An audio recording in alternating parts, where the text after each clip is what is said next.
Welcome to this first edition of the Lion's Roar Online, a newsletter of Christ Lutheran Church and School.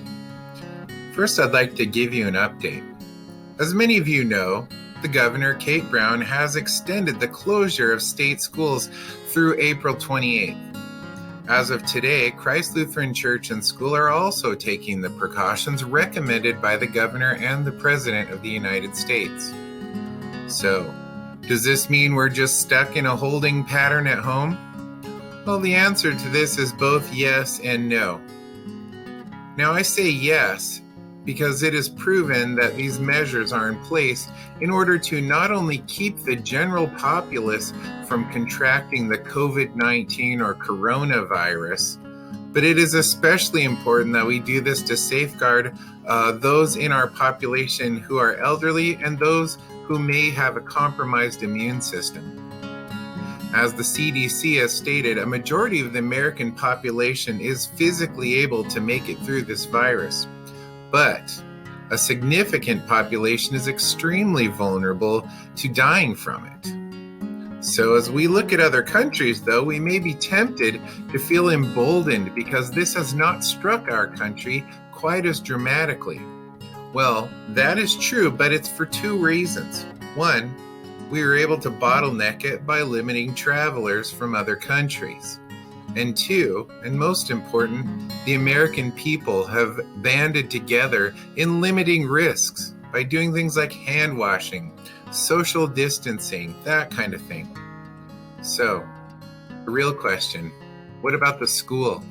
This is where we get into the no answer to the holding pattern question. Since this has been made known, Christ Lutheran has been working to find ways to keep our students engaged in their education. From the first day of the closure, the students were provided with at least a week's worth of studies to be completed before the upcoming spring break, which begins on March 23rd.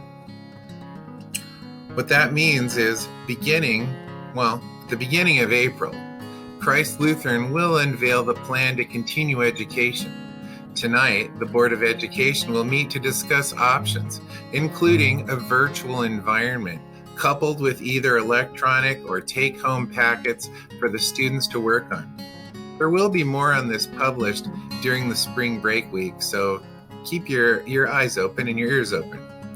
And now, the other question, what about childcare? Well, this is a little bit more complicated because childcare, I will say, is the number one thing that has been concerning 100% of both private and public school parents. As it stands, the restrictions are very tight.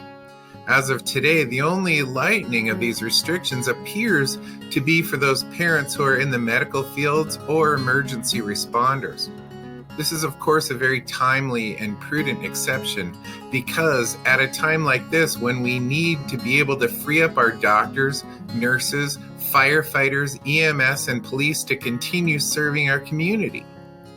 Since the exact protocols aren't readily available on this, we will need to get back to you on that. So now what? The best thing you can do is stay the course. You are in challenging times, and it is best to let cooler heads prevail and wait. Of course, you may already know this, but I also invite you to pray about this.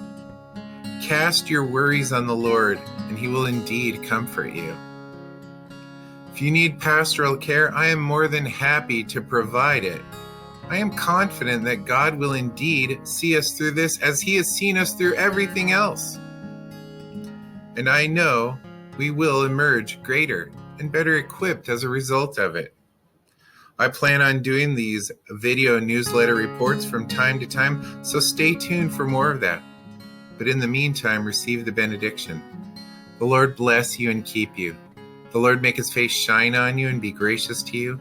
The Lord look upon you with favor and give you peace. Amen.